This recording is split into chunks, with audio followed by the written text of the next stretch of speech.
2 plus 2 égale 4 était.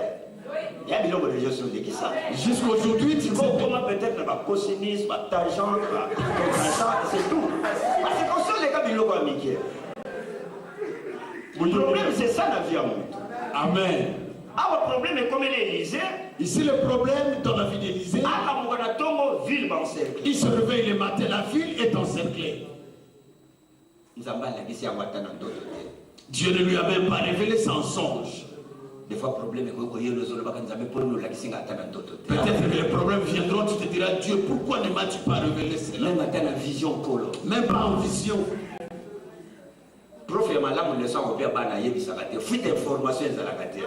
Les véritables profs, par rapport à la leçon, ils ne donnent pas des indications prématurées. Dieu n'est pas obligé de te révéler des choses qui viendront. Sinon,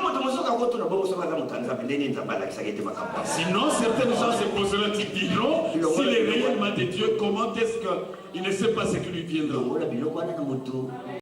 Éloigne cela de ta tête. Dieu parle tantôt d'une manière, tantôt d'une autre. Tu as toujours lu dans la Bible que Dieu parle tantôt d'une manière, tantôt d'une autre. Mais au Dieu agit tantôt d'une manière, tantôt d'une autre. Mais tu n'ajoutes jamais que Dieu agit tantôt d'une manière, tantôt d'une autre.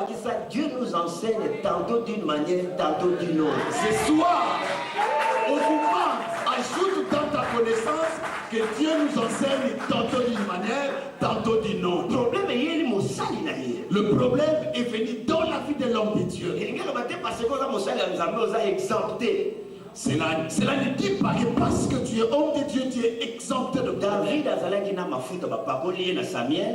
David avait l'huile d'onction qui lui a été posée par Samuel. Non seulement qu'il avait l'onction, mais il avait aussi la promesse qu'il deviendra roi. Le problème est qu'il m'a dit ni onction ni promesse. Le problème n'a eu peur ni de l'onction ni de la promesse. Alors que Bible est pour le alors que dans la Bible, Dieu déclare hautement que David est l'homme selon mon cœur. Le problème est pour tout le monde. Mais le plus grand problème que nous avons ce soir, nous ne savons pas comment nous devons nous comporter devant le problème. La raison pour laquelle il nous est difficile pendant ces 3 jours de terminer ces grands sujets. Comme ça,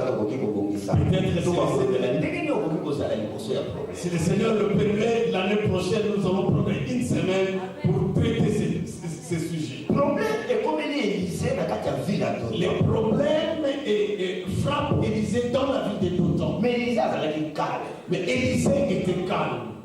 Il a prié le Seigneur d'ouvrir les yeux de son serviteur. Si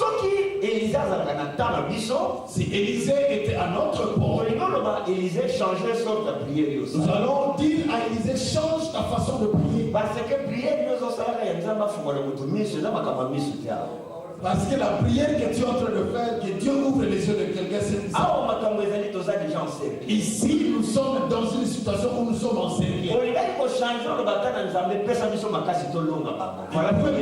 Nous pouvons peut-être dire à l'homme de Dieu de demander au Père de nous donner la force de combattre ces problèmes. Mais Dieu devant le problème, pour aider quelqu'un, il commence d'abord par ouvrir les yeux de quelqu'un pour essayer de voir d'une autre façon. Vous savez, quand Agar a rencontré le problème dans le désert, on lui a chassé dans le mariage,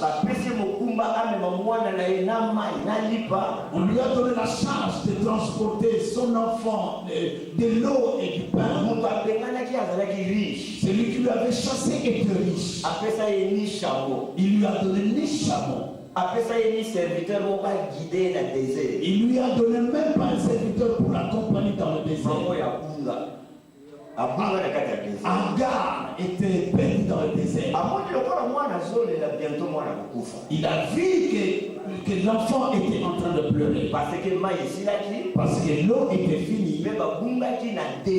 Et ils étaient perdus dans le désert. Tout à coup, il n'a constaté que la mort.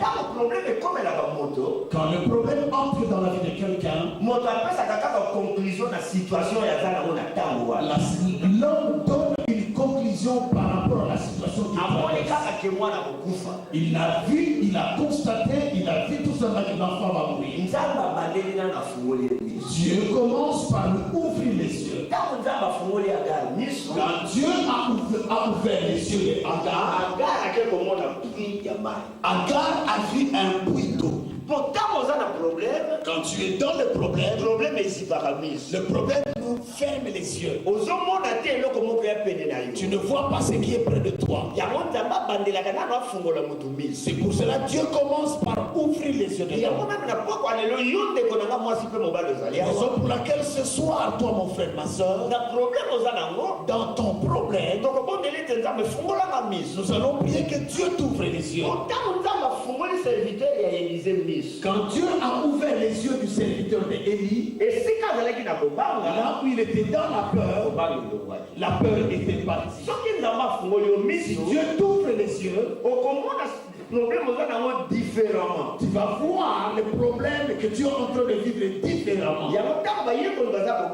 C'est pendant quand les disciples étaient dans la peur, Jésus dormait. Quand le serviteur d'Élisée était dans la peur, Élisée était calme.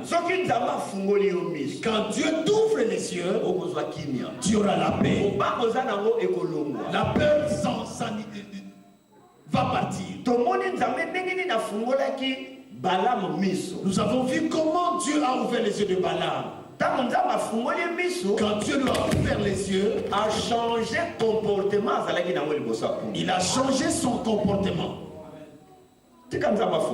Laisse que Dieu t'ouvre les yeux afin que le problème qui te tracasse, que tu commences à le voir, le regarder de notre œil. Le problème frappe Élisée. La Bible dit que la ville était encerclée. Mais quand tu es dans le problème, n'oublie pas que Dieu est toujours avec toi. La Bible dit dans Psaume 46, verset 1 à 2, verset 1 à 2. Là, la Bible nous montre le Dieu auquel tu t'es approché cet après-midi, qui il est. Verset 2, verset 2 dit, Dieu est pour nous un refuge et un appui. Nzambe azapo na biso e bomba melo pe e yeka melo. Okoko bakisa molongwa mibale. Tala na Bible no soko tanya mona kata full tamusonga na tango ko lobeza na Bible na ye ou bien il a fait la Bible nyos. Un secours qui ne manque. Dieu est un secours qui ne manque jamais dans la détresse. Amen. Quand tu es dans les problèmes, Dieu est ton soutien. Qui ne manque jamais. Laisse-moi reprendre la phrase.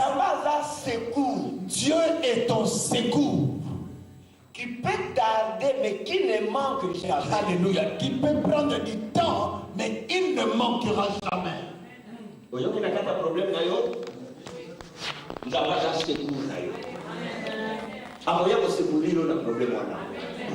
Parce que la Bible dit qu'il est un secours qui ne manque jamais au temps de la détresse. Quand tu es dans le problème, ne désespère point. Parce que Dieu est ton secours. Hier, nous avons vu cette maman qui a perdu son enfant dans la ville de Naïm. Les gens qui ont pleuré longtemps avec lui. Ils étaient pressés d'aller enterrer l'enfant afin que le deuil prenne fin. Ils ont oublié que le secours qui ne manque jamais était à la porte.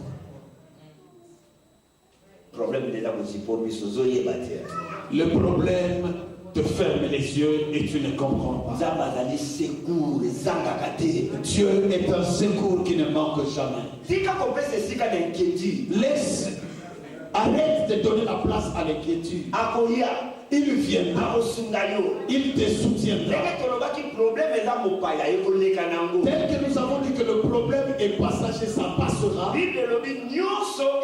La Bible dit que tout passera. Le chômage passera. Ton célibat passera. Dans toute ta situation s'y trouve dedans. Ça passera. Celui qui ne passe pas, c'est seulement Dieu qui est éternel. Mais tout passera. Même si ça prend du temps. La Bible dit que les ténèbres ne restera jamais éternel. Ne laisse pas la place à l'inquiétude. Parce que l'inquiétude est un grand danger dans la vie d'un homme. L'homme est habitué à fuir la maladie. L'homme est habitué à fuir le micro. L'homme est poussé à fuir des choses mauvaises qui mais l'homme oublie que l'inquiétude c'est le plus grand danger dans la vie de quelqu'un. Proverbe 12, verset 25 et Proverbe 12, verset 25 déclare. Proverbe 12, verset 25. L'inquiétude dans le cœur de l'homme là-bas. Inquiétude au Bomayo. L'inquiétude te conduit à la mort. L'inquiétude au bébé de sa vie. L'inquiétude abîmera ta vie. N'appelle pas, ne déclare pas qu'il y a un sorcier qui t'est. L'inquiétude dans le cœur de l'homme là-bas. La Bible nous montre quelque chose de très précieux. L'inquiétude et touche à partie de la vie à monde. L'inquiétude touche tout le composant de la vie de l'homme. L'inquiétude touche